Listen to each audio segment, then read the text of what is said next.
The air conditioning in the conference room was blasting like a meat locker, yet the dress shirt clinging to my back was soaked through with sweat.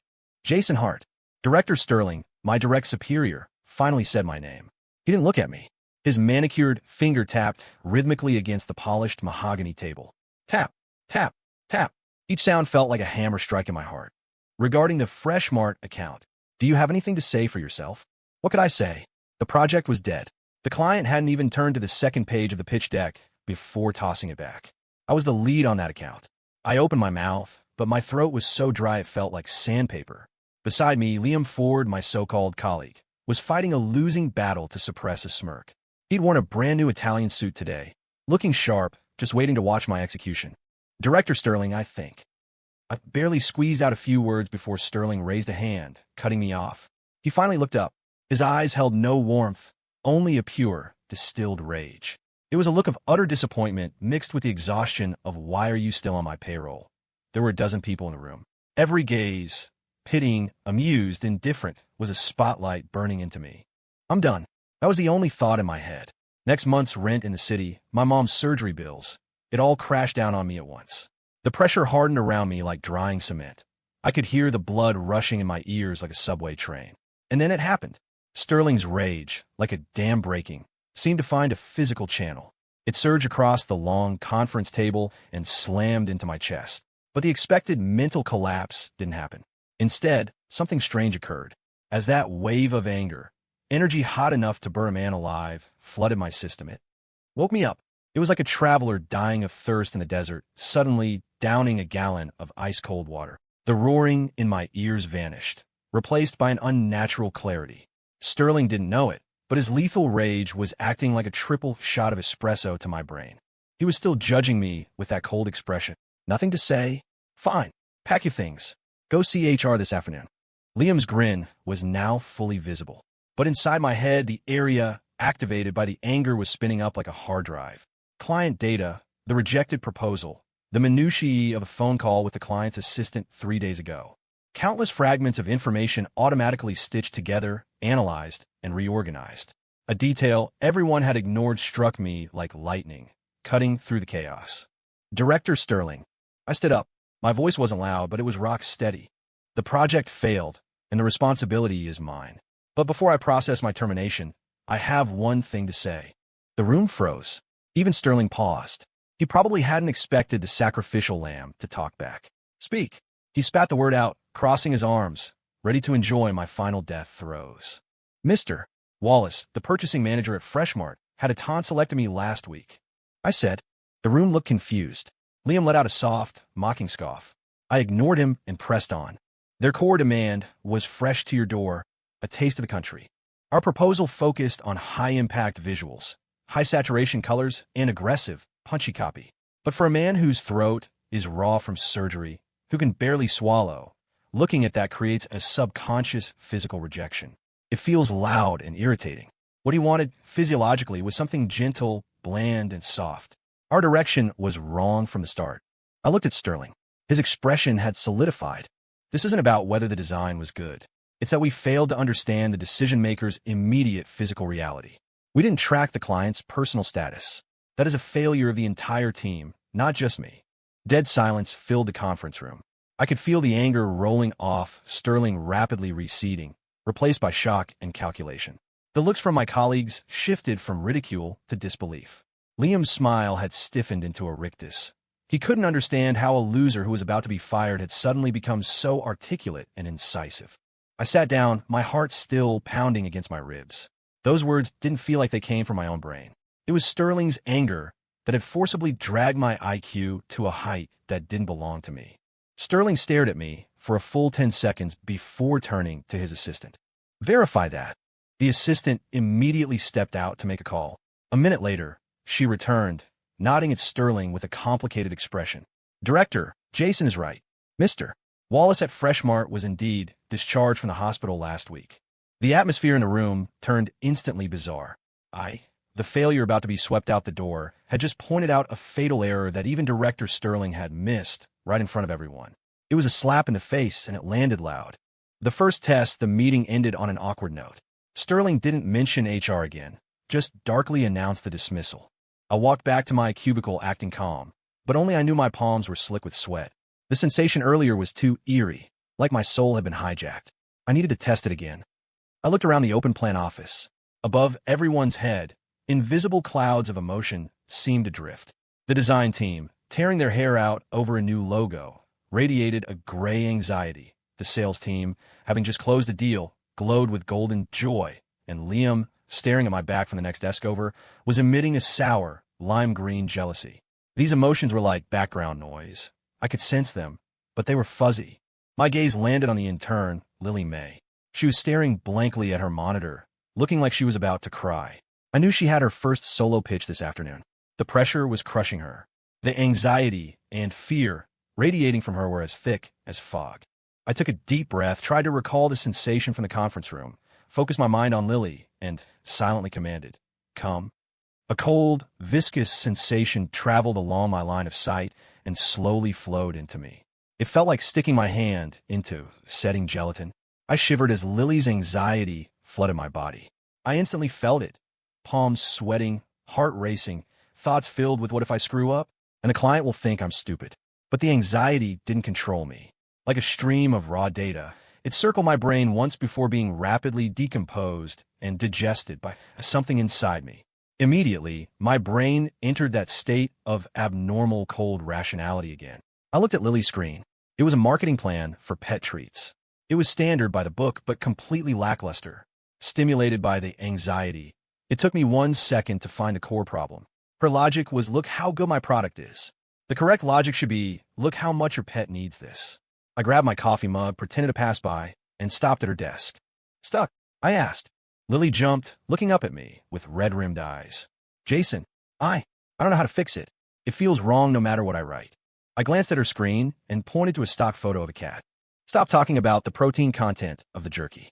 Change the angle. Start with this picture. Ask the client one question. Is your master of the house bored with his food?"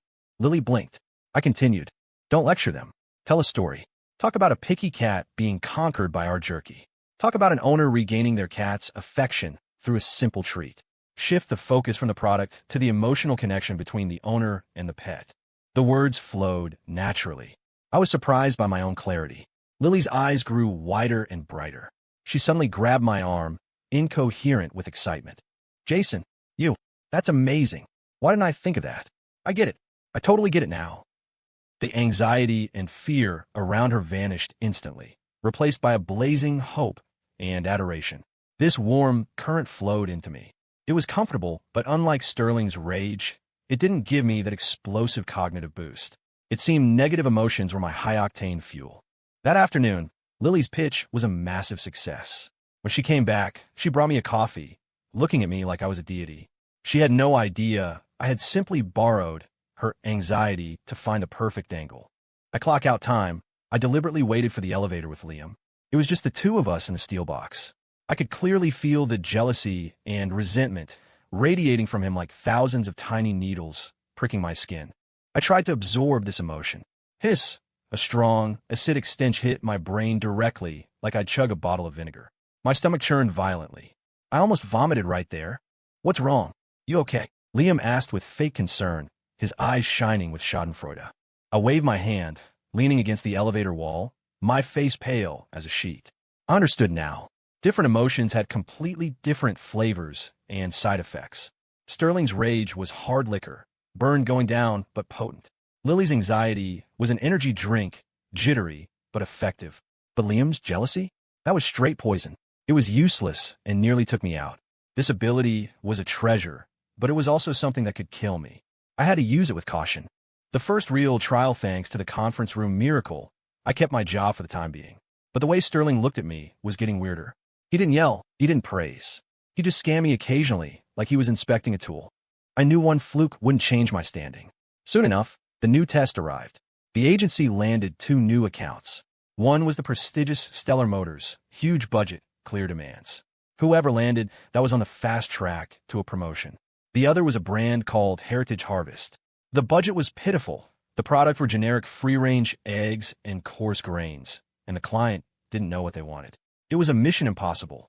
Unsurprisingly, Sterling gave Stellar Motors to Liam's team and threw the hot potato of Heritage Harvest to me. Jason, he patted my shoulder, his tone dripping with meaning. You showed me your potential with Freshmart. This project is small, but it's challenging. I believe in you. Believe in me, my ass. The whole office threw pitying glances my way. Over at Liam's desk, they were already loudly debating where to hold their victory dinner. My team, consisting only of Zach, a fresh grad, and Joe, a burned-out veteran, looked like they were attending a funeral. J-Man, how are we supposed to do this? Zach groaned. The client doesn't even have a decent logo. They just sent some blurry cell phone photos. Joe, the old-timer, sighed beside him. It is what it is, kid. Despair, frustration, resignation. 3 thick streams of negative emotion were plated up right in front of me. In the past, I would have laid down and died with them. But now this was fuel. Stop sighing, I said. My voice wasn't loud, but it silenced them both. Tonight, dinner's on me. Hot pot. Zach and Joe looked at each other, confused why I was in the mood to eat when we were walking toward the gallows. They didn't know I needed a closed, relaxed environment to properly feast. The hot pot restaurant was steaming and noisy. I ordered the spiciest broth and several rounds of beer. Under the stimulation of alcohol and chili peppers, Zach started pouring out his grievances, ranting about unfair bosses and industry burnout. Joe opened up too, complaining about his midlife crisis and the crushing weight of supporting a family. Their frustration and despair rose like steam, continuously absorbed by me. I nodded along, silently feeding. My body felt slightly cold from taking in so much negative energy, but my brain was spinning like a supercomputer. Free-range eggs, grains, farm produce. The words whirled in my mind. Traditional? Healthy? Green? No, too cliché, too mediocre. Suddenly, mixed into the frustration I was absorbing, I tasted a thread of Joe's nostalgia for his hometown. A thought exploded like a spark. I slammed the table. I got it. Zach and Joe jumped. We're not selling farm produce. I stared at the boiling red broth, my eyes gleaming. We are selling the home you can't go back to. What? Zach looked blank. Our target audience isn't the grandmas at the market. It's people like us. Young people fighting in this concrete jungle, squeezing onto subways, eating takeout, who occasionally lie awake at night, missing that bowl of porridge at their grandmother's house. I got more excited as I spoke, ideas flowing like a fountain. We don't talk organic. We don't talk nutrition. Our copy is one line, one taste, in your home. The packaging? No flash de science. Simple brown craft paper, stamped with crooked handwriting that looks like a child wrote it. We don't hire food influencers. We find emotional storytellers who write about the city struggle. Zach and Joe listened, dumbfounded. They looked at me like I was a stranger. They couldn't understand that this brilliant creative direction was forged using their own misery and homesickness as firewood.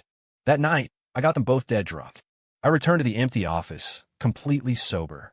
I sat at my computer and poured out every ounce of inspiration sparked in the hot pot restaurant. Despair and frustration were the best catalysts. They allowed me to profoundly understand the deep-seated loneliness and craving of the target demographic. Every word I wrote felt like it was ripped from their hearts. By dawn, a complete proposal, terrifyingly rich in detail, was on my screen. I leaned back, feeling physically hollowed out but mentally hyperactive. Watching the pale light of dawn wash over the city skyline, I smiled. Liam, Sterling, you thought you handed me a death sentence. You didn't know you were throwing me into my hunting grounds. Stealing the show on the day of the pitch, we were scheduled first. That's usually a bad sign. It means they just want to get you out of the way. The client sent 3 people. The leader was a man in his 40s, Mr. Hayes, the owner of Heritage Harvest.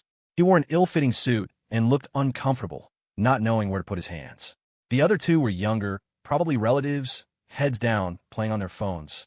On my team, Zach was nervously chugging water, and Joe had a look of fatalistic resignation. Director Sterling was there too. He sat in the corner like a statue of judgment, waiting to watch me crash and burn.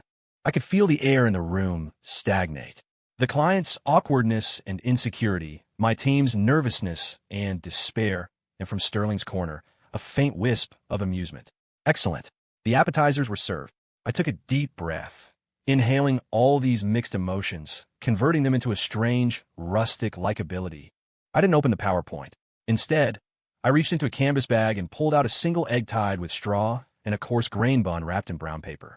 I placed them gently on the table in front of Mr. Hayes. Mr. Hayes, I started, my voice warm and sincere.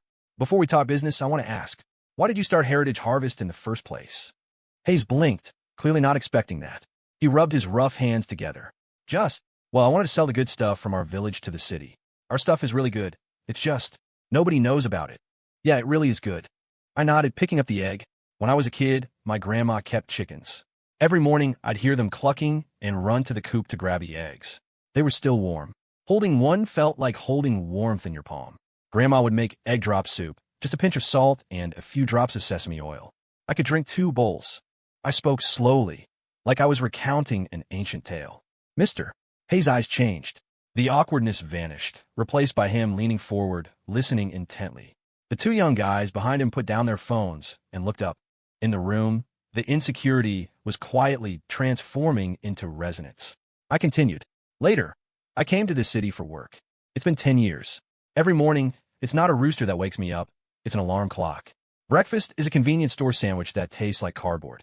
Sometimes I think if I could just have one more bowl of my grandma's soup, I'd give anything. I looked at Mr. Hayes, my gaze earnest. What you want to sell isn't eggs or grain.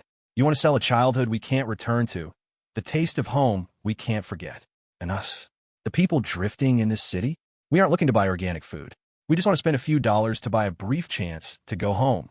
So, our strategy has one core word, home. I clicked the remote. The first slide appeared. No logo. No fancy graphics. Just a black and white photo. A pair of wrinkled hands holding a steaming bowl of porridge. The copy was a single line. One taste, and you're home. Mister. Hayes' eyes instantly reddened. For the next 30 minutes, I didn't talk about market analysis or channel strategies. I just told stories. I told a story about a girl working in the city, receiving a box of heritage eggs, making herself tomato and egg stir-fry in her rental apartment, and crying as she ate. I told a story about a new father clumsily using heritage millet to make his baby's first solid food. I injected all the despair and nostalgia I had absorbed from my team into these stories. Each one was a precision key, unlocking the softest part of everyone's heart in that room. Zach and Joe were stunned. They never imagined their own whining and bitterness could be transmuted into something so moving. When I finished, the room was silent. Mister. Hayes stood up, walked over to me, and gripped my hand tightly. His hand was calloused, but powerful. Mister. Hart. His voice choked up. We do it your way. Exactly like you said. Whatever it costs. Done. I turned my head to look at Sterling in the corner. The expression on his face was exquisite. Shock, confusion, annoyance, and a trace of something I'd never seen before. Deep apprehension. He couldn't figure out how I, a waste of space, had taken a dead hand and played a royal flush. I gave him a slight smile. In that moment, I felt like I was standing center stage under the spotlight. The massive mental fatigue and emptiness hit me like a tide, nearly knocking me over. But I held on, savoring the looks on Sterling and Liam's faces. It felt damn good. Undertow the Heritage Harvest project became an internal legend at the agency. I, Jason Hart, went from a layoff candidate on the fringe to the office's hottest creative genius. Director Sterling announced my promotion and raise in front of everyone and assigned me a private office. It was a glass fishbowl, maybe 80 square feet, converted from a supply closet. He called it giving Jason a quieter space to create. Sitting in my new office, watching people pass by, I knew exactly what this was. It wasn't a reward. It was quarantine. Sterling plucked me from the herd and put me in a glass box so he could observe me. He was suspicious. My ability relied on absorbing other people's emotions. Locking me in here was like pulling a plant from fertile soil and sticking it in a glass vase. Sterling's attitude changed too. No more cold ridicule. He became pleasant. He'd bring coffee to my office, chat about industry trends, talk about life goals, acting like a benevolent mentor. But the nicer he acted, the more my skin crawled, because I could smell it. Beneath that friendly mask lay a cold, serpentine calculation. Jason, he leaned against my desk, sipping his coffee. I've noticed you're unique. The greater the pressure, the greater your potential. Like juicing a fruit, you always surprise people. He was smiling, but the smile didn't reach his eyes. He said the word juicing softly, but to me, it sounded like thunder. My hand tightened under the desk. He was hinting. He might not know exactly what my ability was, but he had sensed that my outbursts of competence were linked to pressure. He saw the desperation I had faced as the pressure source that squeezed out my creativity. You give me too much credit, director. Just luck. I looked down, pretending to organize files to avoid his gaze. It's not luck, he said with certainty. It's talent. Your talent deserves a bigger stage. He put down the cup and walked away. I watched his back, a chill running down my spine. I felt like a hen that laid golden eggs being eyed by the farmer. The farmer wasn't going to kill me yet. He wanted to study me, figure out why I laid gold, and then find a way to make me lay more. Over the next few days, my gut feeling was confirmed. Sterling started assigning me tasks that were extremely difficult, but not technically impossible. No more insulting dead ends like Heritage Harvest. Instead, he gave me the tough bones, demanding legacy clients, big projects with tight budgets. He was like a precise scientist, constantly adjusting the pressure valve to observe my reaction. I had no choice but to play along. To complete the tasks, I had to leave my glass box and actively hunt. I went to sales to absorb their frustration over lost orders. I went to design to absorb the irritability of being tortured by client revisions. I even stood in the break room listening to office gossip to absorb anger. I moved like a ghost through the office, greedily feeding on negative emotions.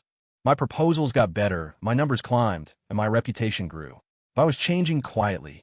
I started finding my colleagues' complaints melodious. I found their suffering delicious. When I saw Lily crying over a mistake, my first reaction wasn't to comfort her, but oh, fresh grievance. I can use this for copy about underdog resonance. I was beginning to enjoy converting other people's pain into my success. Until one day, I helped Joe solve a technical snag he'd been stuck on for 2 weeks.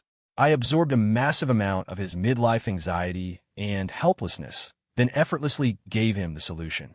He left, thanking me profusely. I sat in my glass box, watching his slightly hunchback, and felt zero joy from helping colleague. Instead, a cold thought surfaced. This emotional generator is losing power. I need to give him a bigger stimulus next time. The thought terrified me. I looked at my reflection in the glass wall. The face staring back was frighteningly unfamiliar. I was becoming the kind of person I hated most. Or rather, I was becoming another Sterling. A test from a peer just as I was becoming terrified of my own transformation, a new department director was parachuted in from corporate HQ. Her name was Chloe York. She was rumored to be ruthless. The day she arrived, the atmosphere in the department shifted. Unlike Sterling, she didn't use pressure to manufacture panic. She walked with purpose, spoke decisively, and wore a permanent, polite smile that hit a sharp, impenetrable edge. Her first act was to call a meeting of all core creatives, myself included. She didn't talk strategy or targets. She asked everyone to share your most recent failure. It was a bold move, ripping open scabs right off the bat. When it was my turn, I briefly mentioned the initial failure of the Freshmart pitch. Chloe listened without comment.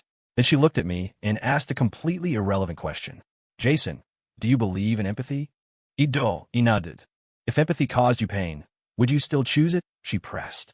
The question was a scalpel, plunging straight into my heart. I looked at her, and she looked back. Her eyes were calm, but beneath that calm was a bottomless vortex. I suddenly felt she wasn't asking a philosophical question. She was pinging me with sonar. I could feel the emotion radiating from her was not curiosity, not scrutiny, but the scent of a peer, another predator. Pain is temporary, but understanding is eternal. I chose my words carefully, giving an ambiguous answer. Chloe smiled. It was I see you smile. From that day on, my work became interesting. Chloe would subtly create small, emotional vortices around me. For instance, she would accidentally delete a crucial file due the next day, sending the team into a panic. Then she'd stand nearby, arms crossed, watching me with amusement. She wanted to see what I would do. Would I pounce like a starving wolf, suck the panic dry, and play the savior? I didn't. I sensed her intent. I forcibly suppressed the instinct to absorb. I walked over to a frantic Zach, patted his shoulder, and said, "Don't panic. Check the server auto backups first. Joe, check your email outbox. I remember sending a draft to you yesterday. I didn't use my ability to fix it. I used standard management to guide the emotion." I felt a faint disappointment from Chloe, but it quickly morphed into a stronger interest. Another time, during a video conference with a notoriously difficult client, the client lead suddenly exploded, accusing us of plagiarism. A tidal wave of anger and injustice instantly filled the room. My instinct screamed, "Eat it. It's premium fuel." Across the table, Chloe leaned forward slightly, anticipation in her eyes. She was waiting for the show. I bit the tip of my tongue, using the sharp pain to stay lucid. I didn't absorb the anger. Instead, I did the exact opposite. I tried to take the tiny bit of calm remaining in my core and spread it out slowly, gently like ripples in a pond. I didn't know if it would work. It was just an immature theory I'd been toying with. I spoke to the furious client on the screen, my voice steady. "Mr. Jean, please take a breath. Can you point out specifically which case you feel we resemble? We will verify it immediately." If it is our fault, we will not dodge responsibility. My voice was quiet, but it seemed to carry a sedative power. The agitated colleagues in the room visibly settled down. They stopped frantically defending themselves and started thinking logically. Even Mr. Zhang on the screen seemed to have a bucket of ice water dumped on him. His rage subsided, and he began to state his doubts rationally. An imminent explosion was diffused by my moisturizing silence. After the meeting, Chloe called me into her office. As the door clicked shut, she poured me a water and got straight to the point. You aren't an extraction type. My heart seized. You're different from me. Different from Sterling. She stared at me, her gaze burning. What you just did was resonance. Using your own frequency to influence others. That is far more advanced and far more difficult than simple absorption. She knew everything. Who are you? I asked, my voice dry. Chloe laughed, walking to the window to look down at the Manhattan traffic. There's an unspoken title for people like us. Emotion traders, she said. Sterling is a greedy miner. He likes to dig and hoard negative emotions because they are hard currency. Me? I'm a broker. I like to swap and leverage emotions for maximum efficiency. She turned back to me. And you, Jason, there's a priest living inside you. But you've been working like a miner. Doesn't that feel twisted? Her words were a key, unlocking the confusion and chains in my mind. Sterling has marked you. Chloe's expression turned serious. He sees you as a pig capable of sniffing out top-tier truffles. He's loosening the soil and feeding you now. Once you're fat enough, he will slaughter you without hesitation and take everything, including your ability. A chill went through me. So, she extended her hand. Join forces with me. Before he kills you, let's flip the table on him. Her hand was pale and strong, her smile sincere. But from her, I smelled a scent identical to Sterling's. The cold, metallic scent of ambition.